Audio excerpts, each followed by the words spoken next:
Eu sou Mário Persona e essas são as respostas que eu dei aos que me perguntaram sobre a Bíblia. Você perguntou o que eu acho do discipulado e das igrejas em células. Você perguntou, no caso, se Jesus mantinha vínculos de discipulado e se desde o início existia uma hierarquia para a coordenação das tarefas em geral. Bem, uma coisa é o ministério de Jesus enquanto ele estava no mundo. Outra, bem diferente, é a época da igreja, que começa em Atos 2. A relação de Jesus com seus discípulos não era a mesma que ele tem hoje com a igreja. Eu vou explicar isso. Nos evangelhos, nós vemos o Senhor Jesus na condição do Messias esperado pelos judeus, tendo um relacionamento com um remanescente judeu que o aguardava, no caso, seus discípulos. Por isso, nós encontramos nos evangelhos coisas como adoração no templo de Jerusalém, oferendas que os curados por Cristo deviam fazer, ir ao templo, aos sacerdotes, para fazer oferendas. Nós vemos uma obediência ao clero judeu, que o Senhor Jesus também dizia que eles tinham que obedecer. Nós vemos o dízimo, nós vemos a limitação do ministério, que era voltado apenas aos judeus. Perceba que aquela mulher gentia que se aproximou de Jesus, ela falou que não se importava de ficar com as migalhas daquilo que era exclusivo dos filhos, porque ela entendia muito bem que Cristo tinha vindo para o que era seu, para o seu povo, para o judeu. Nos evangelhos, a igreja ainda era uma promessa futura. Tanto é que o Senhor Jesus fala assim: edificarei a minha igreja. Ele usa o verbo no futuro, porque ela não existia ali. Edificarei no futuro. Portanto, não espere achar nos evangelhos a doutrina dos apóstolos dirigida à igreja, porque a igreja é o povo de Deus escolhido antes da fundação do mundo. E os judeus não, desde a fundação do mundo só. O mistério, o segredo que esteve oculto por séculos, que era a igreja, só seria revelado a Paulo. Portanto, apesar de a igreja ter sido fundada no dia de Pentecostes, em Atos 2, nem mesmo aqueles discípulos e nem mesmo aqueles apóstolos sabiam exatamente o que era aquilo que Deus estava fazendo ali naquele momento. Eles ignoravam que a igreja não tinha nada a ver com Israel. Por isso que você encontra logo depois do capítulo 2 de Atos, os discípulos continuando a se reunir no templo de Jerusalém por algum tempo, até que eles acabam se afastando. Após ser rejeitado pelos judeus, não apenas em vida, mas depois da sua morte e ressurreição, o Senhor passa a ter um relacionamento diferente com o seu povo hoje, que é a igreja. Aquilo que é específico para nós hoje, você encontra nas epístolas, não nos evangelhos ou nos primeiros capítulos de Atos, ou no primeiro capítulo de Atos. Segundo você, havia uma hierarquia porque Filipe comandava Jerusalém, Paulo comandava outras regiões. Não. O nosso Deus é um Deus de ordem, por isso nós encontramos sim nas epístolas bispos que são anciãos e diáconos.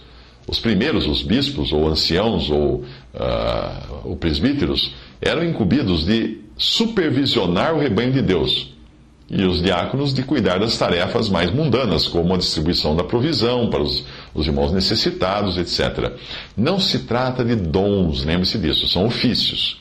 Mas quanto à sua pergunta sobre supostos vínculos de discipulado entre Paulo, Timóteo e Barnabé, e se este tinha sido instituído ou instruído, a fazer discípulos também, eu acredito que se aplica aí o velho ditado: para o martelo, tudo tem cara de prego. Sim, esse é um ditado famoso. Por você seguir uma doutrina de igreja em células que coloca uma grande ênfase no discipulado, existe o risco de você querer enxergar tudo através dessa lente e acabar perdendo de vista o que é realmente importante. Por exemplo, veja a sua pergunta que, sem querer, você faz a própria pergunta usando as mesmas lentes que você aprendeu ou obteve de seguir essas igrejas em células. Você pergunta assim: como fazer discípulos sem uma estrutura denominacional como base de fidelidade, cobertura e prestação de contas? Bem, se nós formos para a palavra de Deus, vamos encontrar que discípulo significa simplesmente aprendiz. E que o discípulo perfeito é o próprio Jesus, o próprio Senhor Jesus. Isaías 50, versículo 4. O Senhor Deus me deu a língua dos instruídos para que eu saiba sustentar com uma palavra o que está cansado. Ele desperta-me todas as manhãs, desperta-me o ouvido para que eu ouça como discípulo. Nos evangelhos eu encontro que os fariseus tinham discípulos, Mateus 22:16, Marcos 2:18. João Batista tinha discípulos, Mateus 9:14, Lucas 5:33 e João 3:25.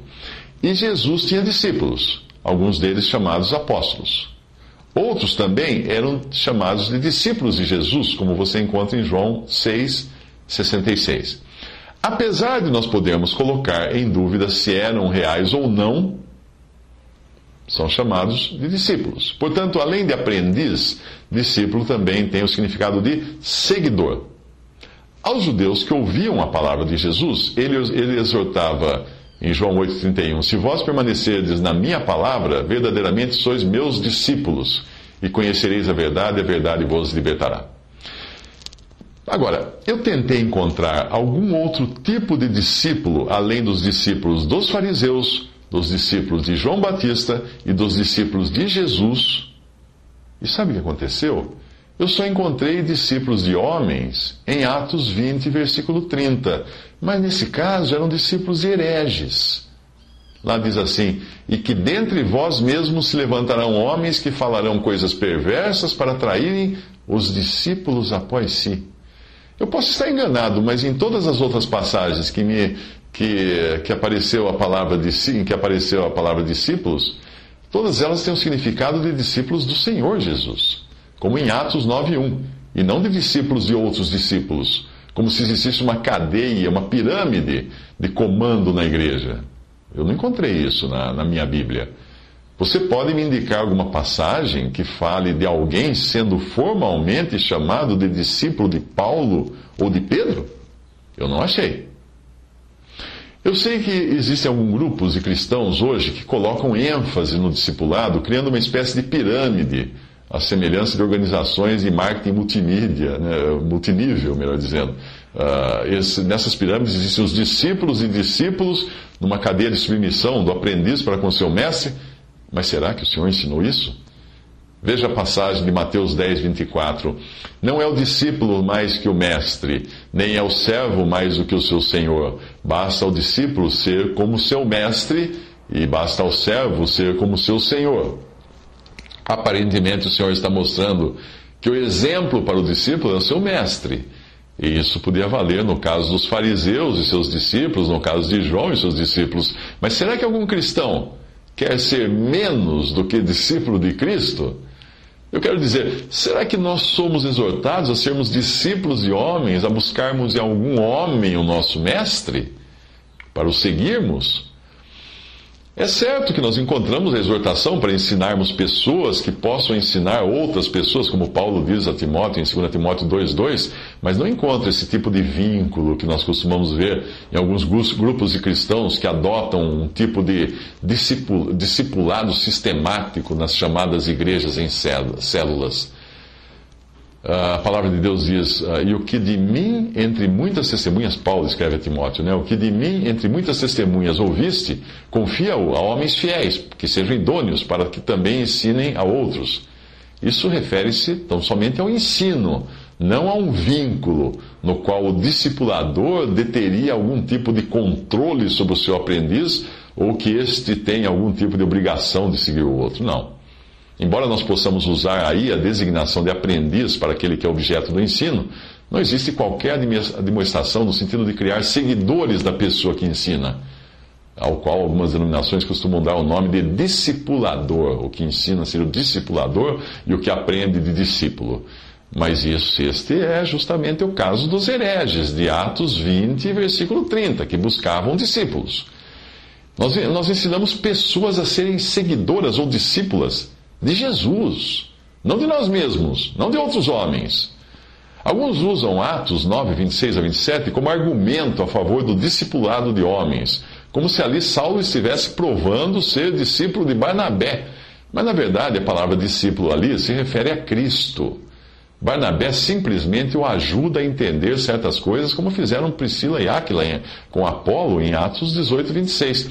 Eu já vi também alguns se referirem ao fato de Barnabé buscar Paulo em Atos 11, 25 a 26, como se fosse prova de algum tipo de vínculo de sujeição de Paulo para com Barnabé.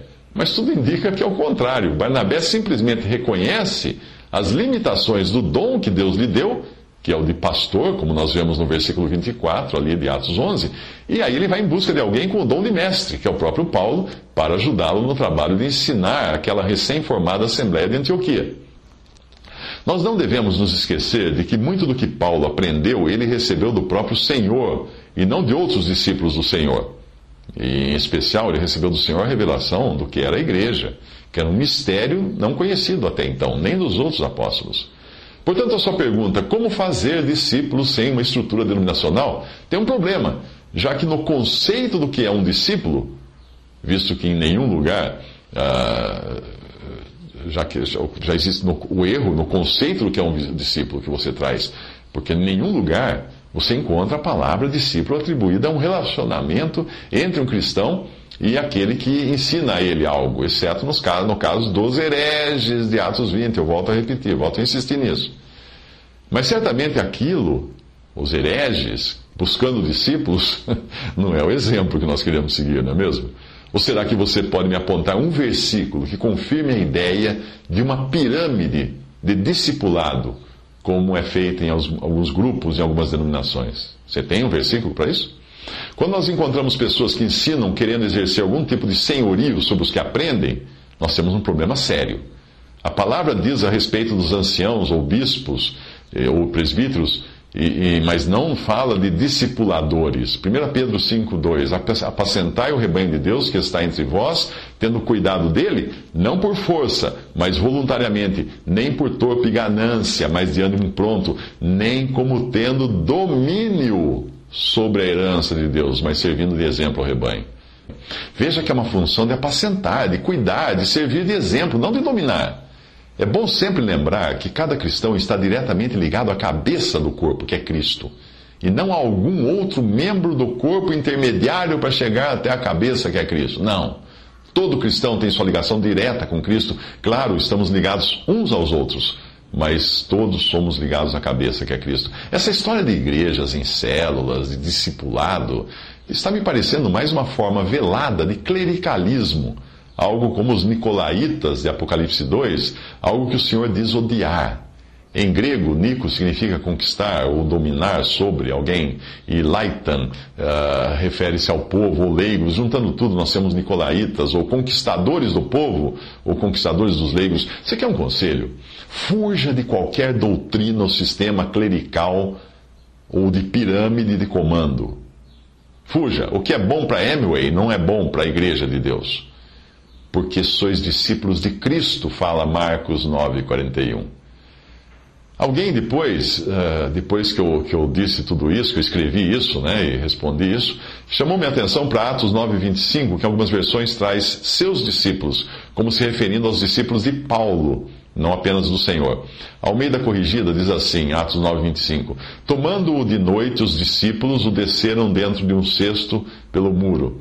A Nova Versão Internacional, no mesmo versículo, diz: mas os seus discípulos, referindo-se a Paulo, o levaram de noite e o fizeram descer num cesto através de uma abertura na muralha. Bem, as versões que eu tenho aqui, inclusive duas literais em inglês, que são literais porque foram traduzidas do grego palavra por palavra, não fazem referência a esses seus como sendo discípulos de Paulo. Elas falam simplesmente discípulos. Os discípulos fizeram isso. E o capítulo, desde o começo, parece indicar que sejam discípulos do Senhor. Veja Atos, capítulo 9, desde o versículo 1. E Saulo, respirando ainda ameaças e mortes contra os discípulos do Senhor. E aí no versículo 10, e havia em Damasco um certo discípulo chamado Ananias, versículo 19, e esteve Saulo alguns dias com os discípulos que estavam em Damasco, versículo 25, e tomando-o de noite os discípulos o desceram, versículo 26, procurava juntar-se aos discípulos, mas todos o temiam, não crendo que fosse discípulo, versículo 36, e havia em Jope uma discípula chamada Tabita. Bem, depois de tudo isso, é muito improvável também que no versículo 25 esteja falando de discípulos de Paulo. Mas há discussões em torno do versículo, porque alguns manuscritos dizem uma coisa e outros dizem outra. A diferença no grego parece ser bem sutil. Eu não sei grego, mas pelo que eu li, a diferença parece ser sutil e não existe um consenso quanto a qual manuscrito pode ter sido alterado no caso aí, qual que introduziu seus discípulos, dirigindo-se como se fossem discípulos de Paulo. Mas diante das dúvidas, até entre os que entendem grego, seria temerário alguém fundamentar toda a doutrina do discipulado encontrada nas igrejas em células nessa passagem de tradução dúbia. A melhor coisa, diante de um impasse assim, é perguntar: uma doutrina assim traz glória para quem? Para o Senhor ou para o homem? Se você ouvir pessoas dizendo, meu discípulo isto e meu discípulo aquilo, é melhor se perguntar se isso não representa um risco para a carne desse discipulador. E quanto à passagem que diz que os discípulos desceram Paulo para ele não ser preso, considerando que ali nós estamos vendo uma cena do início da vida de Paulo como convertido, você já chegou a perguntar como é que Paulo já teria discípulos àquela altura do campeonato? Quando ele, no próprio capítulo, um pouco antes, ele ainda era visto com desconfiança pelos próprios discípulos do Senhor.